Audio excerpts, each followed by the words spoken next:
Hello and welcome to this episode of Tax Bites from Old Square Tax Chambers.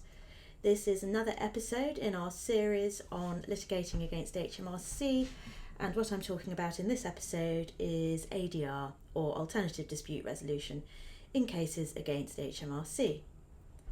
Now, the first question might be, what is ADR? ADR stands for Alternative Dispute Resolution, which in most circumstances means mediation, adjudication or arbitration, and neutral evaluation. However, against HMRC, your options are usually going to be a little bit more limited. What's available against HMRC is generally only mediation. However, if you have used HMRC's complaints procedure to put in a complaint, there is also an adjudication process, which I'm going to deal with very briefly at the end. So, what is mediation? Mediation, again, generally speaking, involves a neutral third party being introduced into discussions between two opposing parties in litigation, and then through that interaction with the neutral third party, the hope is that an agreement acceptable to all sides can be reached. So that's what mediation normally is. However, HMRC have a set of rules about mediation which you can find in their ADR guidance manual, and I have some of that here. Now they have a set of ground rules, and they essentially set out a number of things that everybody has to agree to. Some of these can be a little bit surprising, so we're going to talk about some of those. If you want to look at them yourself, they're set out in paragraph ADR G 01300 of the ADR guidance manual. So, first of all, before we talk about what an ADR mediation usually looks like, I just want to touch on some of the potential difficulties when mediating with HMRC.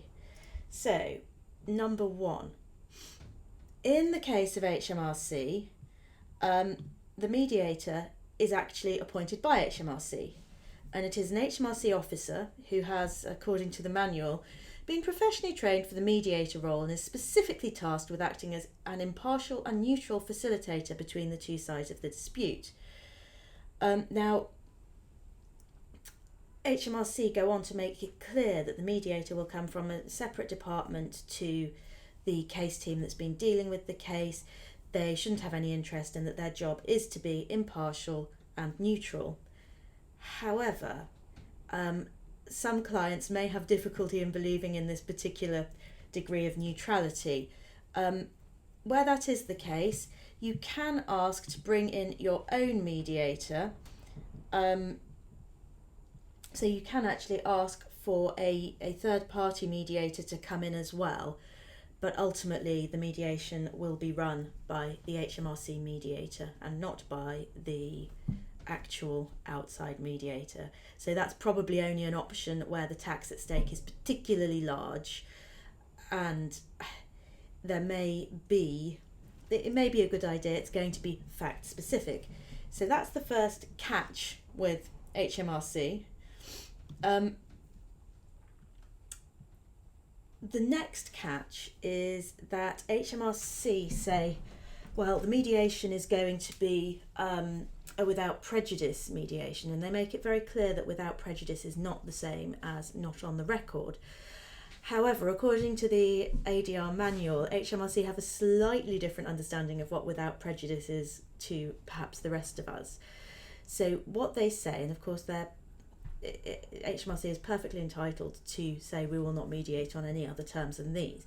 But what HMRC is, they say where what they call a tax fact is disclosed in the course of a mediation, that is not without prejudice. So if there is any tax fact that hasn't been disclosed before that is disclosed in the mediation, then HMRC will be entitled to use that tax fact, either in those proceedings or indeed in other proceedings against the taxpayer. Consequently, if there are hidden tax facts, in inverted commas, or if there are tax facts that are not on the table, those there is a risk of going to mediation that those will come out accidentally. Now, this is unlikely to happen if your client is seeking to withhold information that's relevant to the proceedings, which frankly, perhaps they shouldn't be, though I'm sure one of the other episodes will deal with what information you have to disclose. But what if you accidentally disclose something that might impact on a liability that's not in discussion between the parties in that mediation? That is a risk, so that has to be taken into account.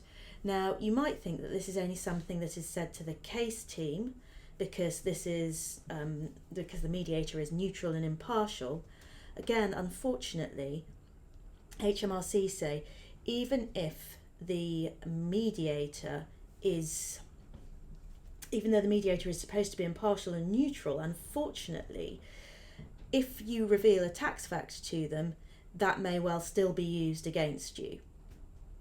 So it's difficult to see, it's easy to see rather how taxpayers may find it difficult to believe in the neutrality of the mediator when the mediator sort of has an obligation to put the any tax facts that come out in the course of a mediation, even if only given to the intended impartial and neutral mediator, to HMRC in a sort of taxpayer-facing team.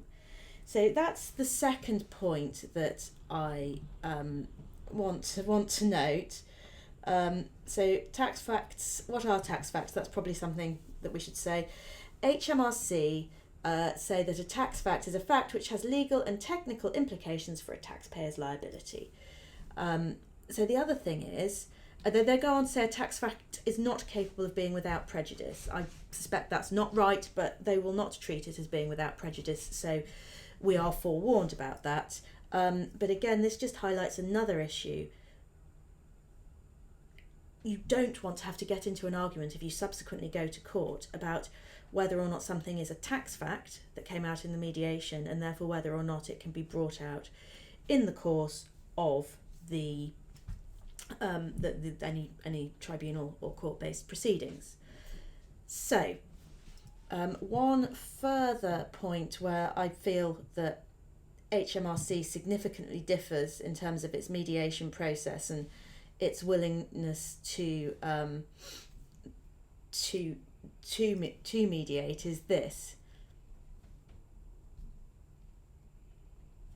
HMRC say they will disclose notes taken at the mediation which include relevant tax facts. So this isn't to say that mediation isn't a good way to go. It requires a very careful consideration of what is presented, and because you're going to want to continue to look at that that careful presentation at each stage of the mediation, it's important to realise that it might be a more circumscribed process than a normal mediation. And of course, another way in which it is more circumscribed is that the litigation and settlement strategy still applies to it. So HMRC will still have all of those policy considerations to take into account that they might not, that will bind to a certain extent how far a mediation can progress the issues. So those are starting with the difficult stuff. Those are some of the ways that mediation differ and why to a certain extent a taxpayer might want to be circumspect about seeking ADR with HMRC. But if we move forward, taking all of that into account, what actually happens at mediation?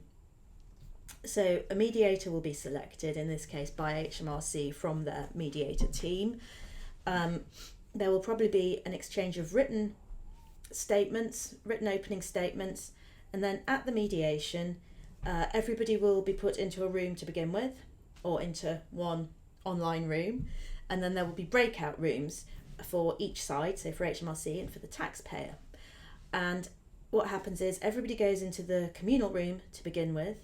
Each party will make a short, uninterrupted statement. There might then be further discussion before the parties split off into their different rooms, and the mediator will go and see if there is any sort of points of agreement that can be reached between the parties. And now this may not be on a wholly legal basis, though in an HMRC mediation it's probably going to have to be because of the application of the LSS. So in those circumstances, you're probably looking at a solution that accords with the law. There's not going to be a horse trade. You'll then probably come back together and go apart again several more times to see if any progress can be made. So that's sort of how a mediation pans out. Usually it's done over a day. If it's very complex, it may be done over several days. And even if a mediation doesn't reach a final conclusion in a particular case, it can still be a useful approach to consider because it might narrow the issues, reducing court time and court costs, and it may give you a greater appreciation of HMRC's case against you. So when might you look at ADR? That's two questions. At what stage in the progress of a case, but also in which cases? So starting with the first of those, HMRC do say that they are willing to consider mediating at any stage of what they call a tax dispute, which is where there's disagreement. Generally speaking, you're only going to end up in mediation after you've had a final decision in your case and you've appealed that case. So once you're on the litigation track, if you like. And that's probably going to be the most effective time to have a mediation. Generally speaking, it would be after there had been discovery, so when there's been exchange of documents, because then everybody has a clearer idea of the evidence in the case. The type of cases that are suitable for ADR, it is always worth considering it, and it's always worth, particularly if you already have a legal team involved, asking them what their views on seeking ADR are, bearing in mind that HMRC don't have to accept your request for ADR. But there are two cases in which I think it's particularly useful. One is where progress has stalled. This can be for one of several reasons. So, for example, where the parties have ended up at loggerheads and it's become a bit personal, introducing a third party who's new to the proceedings can really help to take the heat out of them. That's one situation where they wouldn't be progressing. Secondly, where you feel that the other party has got the wrong end of the stick about your case, this gives you the opportunity to make that case more clearly, or alternatively, where you don't really understand their case. Now, in the latter two cases, you may be thinking, well, we're probably not going to get a resolution here, but at least we might all understand what the issues between us are a bit better. So mediation does have a number of uses. Now, interestingly, HMRC do say that they are prepared to enter into ADR in what the LSS describes as all or nothing cases, which is interesting. However, when they talk about that in their guidance, what they do say is that it sounds very much sort of we're doing this so that we can better explain to you why you're wrong. So in those circumstances, it seems relatively improbable that you're going to get a positive outcome. So if HMRC have described your case to you as an all or nothing case, and it's probably worth asking before you go into ADR, then you may want to go into that with your eyes open as to how likely you are to get anything out of the process.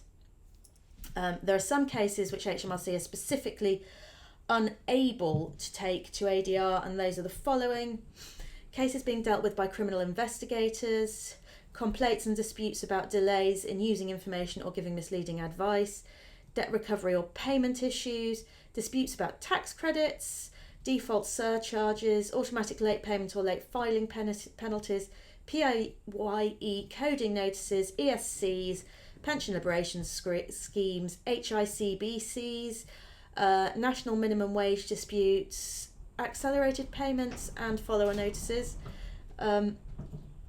cases that have already been categorised by the first tier tribunal as paper or basic, civil evasion penalties and forfeiture. So there are areas where it's just not going to happen. So that's a really quick run through mediation. And if you recall at the outset, I did mention one circumstance in which adjudication is available, and that is where you have made a complaint to HMRC, you've been through all of their complaints procedure and you're still not satisfied. That can then be referred to the adjudicator's office. This is a relatively limited situation, and it's not entirely clear how this is going to assist the taxpayer rather than HMRC. You can find out about this in a document called the Service Level Agreement for the Provision of Complaints Adjudication Services for HMR Revenue and Customs and Valuation Office Agency by the Adjudicator's Office. But that is a possible option there where you've been through the complaints procedure. This might be useful in circumstances where you have concerns about the way a discretion has been applied, because while the adjudicator's office can't substitute its own discretion, it certainly can criticise the use of the discretion as it's been applied by HMRC, or criticise the basis on which it's made, i.e. has HMRC taken into account irrelevant things or failed to take into account relevant things, for example. And in those circumstances, this is an alternative to looking at judicial review potentially, but as I say, you have to have gone through the complaints procedure before you can go to the adjudicator's office. So that's a quick trip through ADR with HMRC. I hope you've enjoyed it. Look out for future episodes and series. Thank you.